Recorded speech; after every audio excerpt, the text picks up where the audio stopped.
bakunzi twama dusanga ijambo ry'Imana ndabaramukije amahoro ya Kristo. Reka dusanga ijambo riri mu butumwa bwiza bwa Yohana igice ca 2 umurongo w'indwi. Yohana igice ca 2 umurongo w'indwi handitse ngo Yesu arababarira ati nimwuzuze izo ntango amazi bazuzuza kugeza ku mbiga. Imana ishimwe cyane kubw'ijambo ryayo.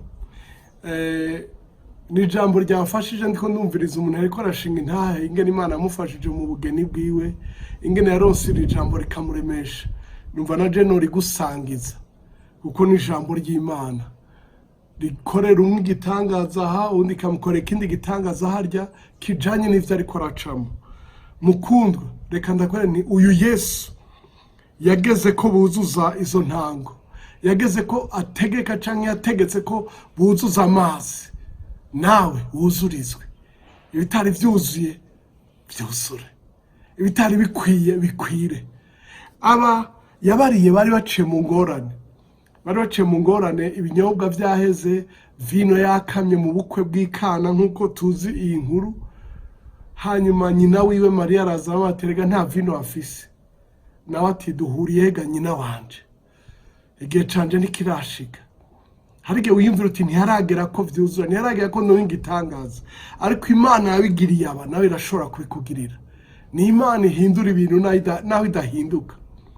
Hanyuma Maria nyina wa Yesu acayegera ngo basukura barangwa icabari cyose mu gikore kugira ngo wuzurizwe nuko wemera ico ijambo rivuga, wizere arakuzuriza. Aya niyo mazi yacahinduka vino. Musanzwe ngo zari intango zinga bashamwe amazi yo gukaraba nkuko umugenzi w'abayuda ameze. Ntakuzurize gusa aguhindurire ivyari bibishe biryohe, aho warumaramariye uharonkera iteka, uharonkera umugisha, uharonkera icubahiro.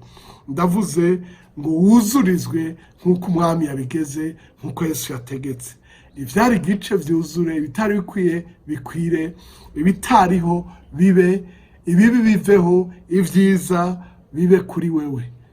Imana iguhezagire, iguhezagirane n'abawe, iguhezagire mu vyawe vyiza vyose, ikugire neza. Abakubona bamenye ko umwami yakuzurije kandi yageze abategezwa kukuzuriza, bakuzurize. Ntibasubire kuguha inusu, ntibasubire kuguha igice, ntibasubire kuguha ibidakwiye. Uragahezagirwa n'umwami Yesu. Urakoze kudutega yombi.